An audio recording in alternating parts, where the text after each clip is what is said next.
കഴിഞ്ഞ 3 പതിറ്റാണ്ടുകൾക്കിടയിൽ ജ്യോതിശാസ്ത്രജ്ഞർ നമ്മുടെ സൗരയൂഥത്തിനപ്പുറം അവിശ്വസനീയമായ നിരവധി കണ്ടെത്തലുകൾ നടത്തിയിട്ടുണ്ട്. വാതക ഭീമൻ ഗ്രഹങ്ങൾ, ഉരുകുന്ന ഉപരിതലമുള്ള ഗ്രഹങ്ങൾ, പൂർണ്ണമായും സമുദ്രങ്ങളാൽ മൂടപ്പെട്ട ഗ്രഹങ്ങൾ, ഭൂമിക്ക് സമാനമായ ലോകങ്ങൾ, അങ്ങനെ സൗരയൂഥത്തിന് പുറത്ത് 6000-ലധികം എക്സോ പ്ലാനറ്റ്സിനെ കണ്ടെത്തി. എന്നാൽ ഒരിക്കലും കണ്ടെത്താൻ പറ്റാതെ പൂർണ്ണമായും മറഞ്ഞിരുന്ന വളരെ നിഗൂഢമായ ഒരു വിഭാഗം വസ്തുക്കളാണ് എക്സോമൂൺസ്, അതായത് സൗരയൂഥത്തിന് പുറത്തുള്ള ഉപഗ്രഹങ്ങൾ. നിർഭാഗ്യവശാൽ അങ്ങനെ ഒരൊറ്റ എക്സോമൂണിനെ പോലും ഇത്രയും കാലമായിട്ടും നമുക്ക് കണ്ടെത്താൻ സാധിച്ചില്ല. എന്നാൽ കുറച്ച് നാളുകൾക്ക് മുന്നേ ജ്യോതിശാസ്ത്രജ്ഞർ വളരെ വിചിത്രമായ ഒരു എക്സോമൂണിനെ കണ്ടെത്തി. പക്ഷേ ഇതിനെ ഒരു ഉപഗ്രഹം എന്ന് വിളിക്കാൻ കഴിയുമോ എന്നത് നിലവിൽ വലിയൊരു തർക്ക വിഷയമാണ്. അത്രയേറെ അപൂർവമായ വസ്തുവാണിത്. അപ്പോൾ നമ്മൾ ആദ്യമായി കണ്ടെത്തിയെന്ന് പറയപ്പെടുന്ന എക്സോമൂൺ ശരിക്കും എന്താണെന്ന് നമുക്ക് നോക്കാം.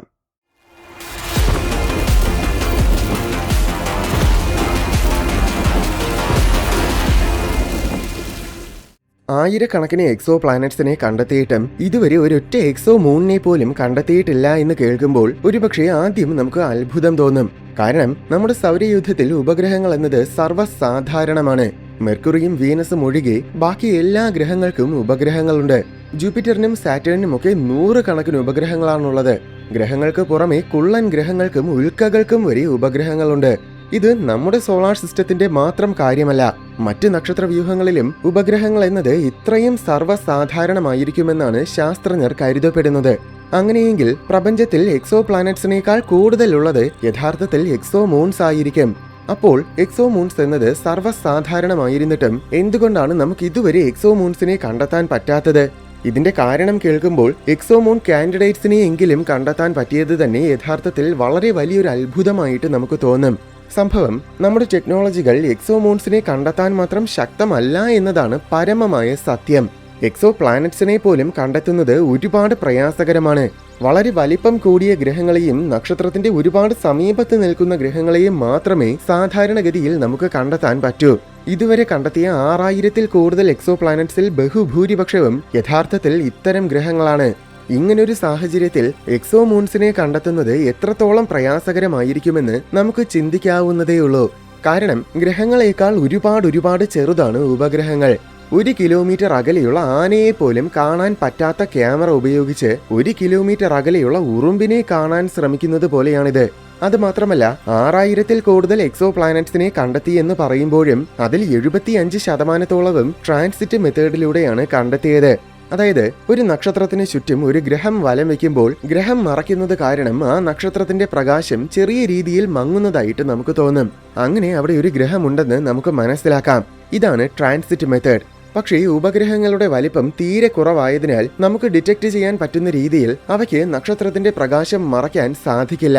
ഇനി എക്സോ പ്ലാനറ്റ്സിനെ കണ്ടെത്താൻ ഏറ്റവും കൂടുതൽ ഉപയോഗിക്കുന്ന രണ്ടാമത്തെ മെത്തേഡാണ് റേഡിയൽ വെലോസിറ്റി. വളരെ നിസ്സാരമായിട്ട് പറഞ്ഞാൽ, ഗ്രഹത്തിന്റെ മാസ് കാരണം അത് അതിന്റെ നക്ഷത്രത്തിനെ ചെറിയ രീതിയിൽ പിടിച്ചു വലിക്കും. അനന്തരഫലമായി ആ നക്ഷത്രം ചെറുതായി ഉലയുന്നത് പോലെ നമുക്ക് തോന്നും. അപ്പോൾ അവിടെ ഒരു ഗ്രഹമുണ്ടെന്ന് നമുക്ക് മനസ്സിലാക്കാം. പക്ഷേ വളരെയധികം മാസുള്ള, അതായത് വാതക ഭീമൻ ഗ്രഹങ്ങളെ മാത്രമേ ഈ മെത്തേഡിലൂടെ കണ്ടെത്താൻ പറ്റൂ. കാരണം അവയ്ക്ക് മാത്രമേ നമുക്ക് ഡിറ്റക്ട് ചെയ്യാൻ പറ്റുന്ന രീതിയിൽ അവയുടെ നക്ഷത്രങ്ങളെ പിടിച്ചു വലിക്കാൻ കഴിയൂ. എന്നാൽ ഉപഗ്രഹങ്ങളുടെ മാസ് സ്വാഭാവികമായും തീരെ ചെറുതായിരിക്കും. അത് കാരണം നക്ഷത്രം അനങ്ങുക പോലുമില്ല. ഈ 2 മെത്തേഡ്സിന് പുറമെ gravitational micro lensing, direct imaging, pulsar timing, astrometry, transit timing variations, അങ്ങനെ എക്സോ പ്ലാനറ്റ്സിനെ കണ്ടെത്താൻ നിരവധി മാർഗങ്ങളുണ്ട്. പക്ഷേ ഇതൊക്കെ ഉപയോഗിച്ച് ഗ്രഹങ്ങളെ കണ്ടെത്തുന്നത് തന്നെ വളരെ അപൂർവമായി മാത്രമാണ്. അപ്പോൾ പിന്നെ ഉപഗ്രഹങ്ങളുടെ കാര്യം പ്രത്യേകിച്ച് പറയേണ്ടതില്ലല്ലോ. ചുരുക്കി പറഞ്ഞാൽ, എക്സോ പ്ലാനറ്റ്സിനെ കണ്ടെത്താൻ ഉപയോഗിക്കുന്ന മെത്തേഡ്സ് ഒന്നും സാധാരണഗതിയിൽ എക്സോ മൂൺസിനെ കണ്ടെത്താൻ സഹായകരമല്ല. അതുകൊണ്ട് തന്നെ ആയിരക്കണക്കിന് എക്സോ പ്ലാനറ്റ്സിനെ കണ്ടെത്തിയിട്ട് പോലും ഒരു എക്സോ മൂണിനെ പോലും കണ്ടെത്താൻ പറ്റിയിട്ടില്ല. നിരവധി എക്സോ മൂൺ കാൻഡിഡേറ്റ്സിനെ, അതായത് എക്സോ മൂൺസ് ആയിരിക്കുമെന്ന് സംശയിക്കുന്ന നിരവധി വസ്തുക്കളെ കണ്ടെത്തിയിട്ടുണ്ട്. പക്ഷേ അതൊന്നും സ്ഥിരീകരിക്കാൻ സാധിച്ചതുമില്ല. അതിനുള്ള തെളിവുകളൊന്നും കിട്ടിയിട്ടില്ല. എന്നാൽ ഇപ്പോൾ ആദ്യമായി ഒരു വസ്തു എക്സോ മൂൺ ആണെന്ന് സ്ഥിരീകരിക്കാനുള്ള വ്യക്തമായ തെളിവുകൾ കണ്ടെത്തിയിരിക്കുകയാണ്. പക്ഷേ ഇതിലൊരു ട്വിസ്റ്റ് ഉണ്ട്. ഈ എക്സോ മൂൺ ഓർബിറ്റ് ചെയ്യുന്ന ഗ്രഹം യഥാർത്ഥത്തിൽ ശരിക്കുമുള്ള ഗ്രഹമല്ല. ഏകദേശം 73 പ്രകാശവർഷങ്ങൾക്കകലെ CD 352722 എന്നൊരു നക്ഷത്രവ്യൂഹമുണ്ട്. ഈ വ്യൂഹത്തിന്റെ മധ്യത്തിൽ നിലനിൽക്കുന്നത് നമ്മുടെ സൂര്യന്റെ പകുതിയോളം മാസ് മാത്രമുള്ള ഒരു ചെറിയ റെഡ് ഡ്വാർഫ് നക്ഷത്രമാണ്. ഇതിന് ഏതാണ്ട് 10 കോടി വർഷങ്ങളുടെ പഴക്കമേ ഉള്ളൂ. 10 കോടി എന്നത് ഒരു വലിയ കാലയളവായി നമുക്ക് തോന്നും. പക്ഷേ പ്രപഞ്ചശാസ്ത്രത്തിൽ ഇത് വളരെ പ്രായം കുറഞ്ഞ നക്ഷത്രമാണ്. ഓർക്കുക, നമ്മുടെ സൂര്യന് 460 കോടി വർഷങ്ങളിൽ കൂടുതൽ പഴക്കമുണ്ട്. അപ്പോൾ CD35 നക്ഷത്രത്തിന് സൂര്യന്റെ 3% പ്രായം പോലുമില്ല. മറ്റൊരു കാര്യം, ഡൈനോസേഴ്സിന് പോലും ഈ നക്ഷത്രത്തിനേക്കാൾ പ്രായമുണ്ട്. ഇത്രയും പ്രായം കുറഞ്ഞ നക്ഷത്ര വ്യൂഹങ്ങളിലെ വസ്തുക്കളുടെ താപനില താരതമ്യേന വളരെ കൂടുതലായിരിക്കും. അതിനാൽ ഈ വ്യൂഹത്തിലെ വസ്തുക്കളെ ശാസ്ത്രജ്ഞർക്ക് വളരെ എളുപ്പത്തിൽ നിരീക്ഷിക്കാനും അവയുടെ ചലനങ്ങളൊക്കെ കൂടുതൽ കൃത്യതയോടെ മനസ്സിലാക്കാനും സാധിക്കും. അങ്ങനെയാണ് 2011 ഇതിനു ചുറ്റും വലം വയ്ക്കുന്ന ഒരു വസ്തുവിനെ കണ്ടെത്തിയത്. ഇത് ശരിക്കും ഒരു ഗ്രഹമല്ല, പകരം ഒരു ബ്രൗൺ ഡ്വാർഫാണ്. നക്ഷത്രമാകാൻ ശ്രമിച്ച് പരാജയപ്പെട്ടു പോയ വസ്തുക്കളെയാണ് നമ്മൾ ബ്രൗൺ ഡ്വാർഫ്സ് എന്ന് വിളിക്കുന്നത്. അതായത് ഇത്തരം വസ്തുക്കൾ ഗ്രഹങ്ങളെക്കാൾ വളരെ മാസ് കൂടിയവയായിരിക്കും. അതിനാൽ ഇവയുടെ കോർ ഭാഗത്തിൽ ഫ്യൂഷൻ പ്രക്രിയ സംഭവിക്കും. അതുകൊണ്ട് ഇവയെ നമുക്ക് ഗ്രഹങ്ങൾ എന്ന് വിളിക്കാൻ സാധിക്കില്ല. പക്ഷേ എന്നിരുന്നാലും ഇത് നക്ഷത്രങ്ങളിൽ സംഭവിക്കുന്നത് പോലെ ഹൈഡ്രജൻ ഹീലിയമായി മാറുന്ന ഫ്യൂഷൻ ആയിരിക്കില്ല. കാരണം അതിന് മാത്രമുള്ള മാസ് ഇവയ്ക്കുണ്ടായിരിക്കില്ല. പകരം ഡ്യൂറ്റീരിയം ആയിരിക്കും ഹീലിയം 3 ആയി ഫ്യൂസ് ആകുന്നത്. അപ്പോൾ പിന്നെ ഇവയെ നക്ഷത്രങ്ങളെന്ന് വിളിക്കാനും കഴിയില്ല. അതുമാത്രമല്ല, ഡ്യൂറ്റീരിയത്തിന്റെ അളവ് പ്രപഞ്ചത്തിൽ തീരെ കുറവാണ്. അതിനാൽ പരമാവധി 2-3 കോടി വർഷങ്ങളോളം മാത്രമേ ഈ ഫ്യൂഷൻ പ്രക്രിയ നിലനിൽക്കുകയുള്ളൂ. അതിനുശേഷം ഇവ വാതക ഭീമൻ ഗ്രഹങ്ങളെ പോലെ നിലനിൽക്കും. എന്നിരുന്നാലും പണ്ട് നടന്ന ഫ്യൂഷൻ കാരണം ഇവയിൽ വൻതോതിൽ ഊർജമുണ്ടായിരിക്കും. അതിനാൽ പൂർണ്ണമായ അന്ധകാരത്തിൽ പോലും ഈ ഊർജം കാരണം നമുക്ക് ബ്രൗൺ ഡ്വാർഫുകളെ എളുപ്പത്തിൽ ഡിറ്റക്ട് ചെയ്യാൻ സാധിക്കും. അങ്ങനെ തന്നെയാണ് CD35നെയും ഡിറ്റക്ട് ചെയ്യാൻ പറ്റിയത്. ഈ ബ്രൗൺ ഡ്വാർഫ് ഇതിന്റെ നക്ഷത്രത്തിൽ നിന്നും ഏകദേശം 1000 കോടി കിലോമീറ്റേഴ്സ് അകലെയാണ് നിലനിൽക്കുന്നത്. ഓർക്കുക, പ്ലൂട്ടോ സൂര്യനിൽ നിന്നും ശരാശരി വെറും 600 കോടി കിലോമീറ്റേഴ്സ് അകലെയാണ്. അപ്പോൾ പ്ലൂട്ടോ സൂര്യനിൽ നിന്നുമായിരിക്കുന്നതിനേക്കാൾ ഇരട്ടിയോളം ദൂരത്തിലാണ് ഈ ബ്രൗൺ ഡ്വാർഫ് ഇതിന്റെ നക്ഷത്രത്തിൽ നിന്നും സ്ഥിതി ചെയ്യുന്നത്. പ്രായം കുറവായതിനാൽ ഈ ബ്രൗൺ ഡ്വാർഫിൽ നിന്നും വളരെ ശക്തമായ ഊർജം വമിക്കുന്നുണ്ട്. അതിൽ പ്രധാനമായും വരുന്നത് ഇൻഫ്രാറെഡ് കിരണങ്ങളാണ്. അതുകൊണ്ട് തന്നെ ഇൻഫ്രാറെഡ് ടെലിസ്കോപ്പുകൾക്ക് ഈ ബ്രൗൺ ഡ്വാർഫിനെ കൂടുതൽ സമഗ്രമായി നിരീക്ഷിക്കാൻ സാധിച്ചു. നിരീക്ഷണങ്ങൾ അനുസരിച്ച് ഈ ബ്രൗൺ ഡ്വാർഫിന് നമ്മുടെ ജൂപ്പിറ്ററിന്റെ 37 മടങ്ങ് മാസുണ്ട്. ഇതിനെ കണ്ടെത്തി ഒരു പതിറ്റാണ്ടിൽ കൂടുതൽ കാലം വരെ ആരും ഇതിനെ അത്രത്തോളം ശ്രദ്ധിച്ചില്ല. എന്നാൽ 2023 കെവിൻ ഹോ എന്നൊരു ഗവേഷകന്റെ നേതൃത്വത്തിൽ ഒരു സംഘം പേര് ഈ ബ്രൗൺ ഡ്വാർഫിനെ നിരീക്ഷിക്കാൻ തുടങ്ങി. വളരെ പവർഫുള്ളായ വെരി ലാർജ് ടെലിസ്കോപ്പാണ് ഇതിനുവേണ്ടി ഇവർ ഉപയോഗിച്ചത്.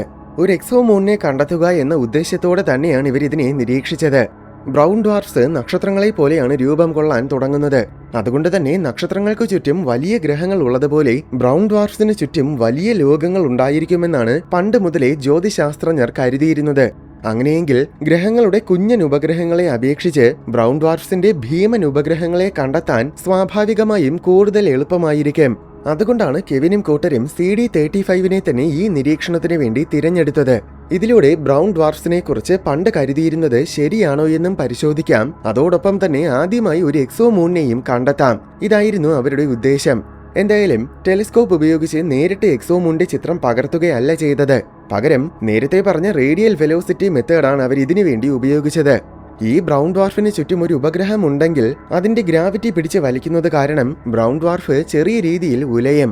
പക്ഷെ ഇത് തീരെ ചെറിയ രീതിയിലുള്ള ചലനമായിരിക്കും. അതിനു പുറമെ ഇത് 73 പ്രകാശവർഷങ്ങൾക്കകലെയാണ് സ്ഥിതി ചെയ്യുന്നത്. അപ്പോൾ പിന്നെ എങ്ങനെ ഈ ചെറിയ ചലനം നമ്മൾ ഡിറ്റക്ട് ചെയ്യും? അതിനൊരു മാർഗമുണ്ട്. നമ്മുടെ അടുത്തോട്ട് വരുന്ന ഒരു വസ്തുവിന്റെ പ്രകാശത്തിന്റെ വേവ് ലെങ്ത് ഷോർട്ട് ആകും. അപ്പോൾ അതിന്റെ നിറം നീലയിലോട്ട് മാറുന്നത് പോലെ തോന്നും. ഇതിനെയാണ് ബ്ലൂ ഷിഫ്റ്റ് എന്ന് പറയുന്നത്. നേരെ തിരിച്ച് സമീപത്തിൽ നിന്നും അകലുന്ന ഒരു വസ്തുവിന്റെ വേവ് ലെങ്ത് ലോങ് ആകും. അപ്പോൾ അതിന്റെ നിറം ചുവപ്പിലോട്ട് മാറുന്നത് പോലെ തോന്നും. ഇതിനെയാണ് റെഡ് ഷിഫ്റ്റ് എന്ന് പറയുന്നത്. ഉപഗ്രഹം ഉണ്ടെങ്കിൽ തീർച്ചയായും ഈ ബ്രൗൺ ഡ്വാർഫ് ഉലയും. അങ്ങനെ ഉലയുകയാണെങ്കിൽ ഈ ബ്രൗൺ ഡ്വാർഫ് നമ്മിൽ നിന്നും ചെറിയ രീതിയിൽ അകലുകയും അടുക്കുകയും ചെയ്യും. അതിനാൽ ഇതിനെ നിരീക്ഷിക്കുമ്പോൾ കൃത്യമായ ഇടവേളകളിൽ ഇതിന്റെ നിറം നീലയിലോട്ടും ചുവപ്പിലോട്ടും മാറുന്നതായി കാണാൻ പറ്റും. അങ്ങനെ കാണപ്പെട്ടാൽ അവിടെ ഒരു ഉപഗ്രഹമുണ്ടെന്ന് നമുക്ക് മനസ്സിലാക്കാം. കെവിനും സംഘവും 2.5 വർഷങ്ങളോളം കാലം ഈ ബ്രൗൺ ഡ്വാർഫിനെ നിരീക്ഷിച്ചു. ഒടുവിൽ 2026 തുടക്കത്തിൽ നിരീക്ഷണങ്ങളിലൂടെ ലഭിച്ച സകല ഡാറ്റയും പരിശോധിച്ചു നോക്കിയപ്പോൾ പ്രതീക്ഷിച്ചതുപോലെ തന്നെ ബ്രൗൺ ഡ്വാർഫ് ഉലയുന്നുണ്ട്. ഒരു ഉപഗ്രഹം പിടിച്ചു വലിക്കുന്നു എന്നതല്ലാതെ മറ്റൊരു രീതിയിലും ഈ ചലനത്തിന് സാധൂകരിക്കാൻ സാധിക്കില്ല. അതായത് ഇതിന് ചുറ്റും ഒരു ഉപഗ്രഹമുണ്ടെന്ന് 99% ഉറപ്പാണ്. അപ്പോഴും 100% ഉറപ്പിച്ച് പറയാൻ പറ്റാത്തതിന്റെ കാരണം അതിനെ നമ്മൾ നേരിട്ട് കണ്ടിട്ടില്ലാത്തതുകൊണ്ട് മാത്രമാണ്. എന്തായാലും ഉലയുന്നതിന്റെ വേഗതയും ശക്തിയും ഒക്കെ വെച്ച് കണക്കുകൂട്ടി നോക്കുമ്പോൾ ഉപഗ്രഹത്തിന്റെ മാസ് എത്രത്തോളമാണെന്ന് നമുക്ക് കണക്കുകൂട്ടാൻ സാധിക്കും. അങ്ങനെ നോക്കിയപ്പോൾ ഈ ഉപഗ്രഹത്തിന് ഏറ്റവും കുറഞ്ഞത് ജൂപ്പിറ്ററിന്റെ 75% മാസ് എങ്കിലും ഉണ്ടായിരിക്കുമെന്ന് മനസ്സിലായി. 171 ദിവസങ്ങളുടെ ഇടവേളകളിലാണ് ഇത് ബ്രൗൺ ഡ്വാർഫിന് ചുറ്റും ഒരു തവണ ഓർബിറ്റ് ചെയ്യുന്നത്.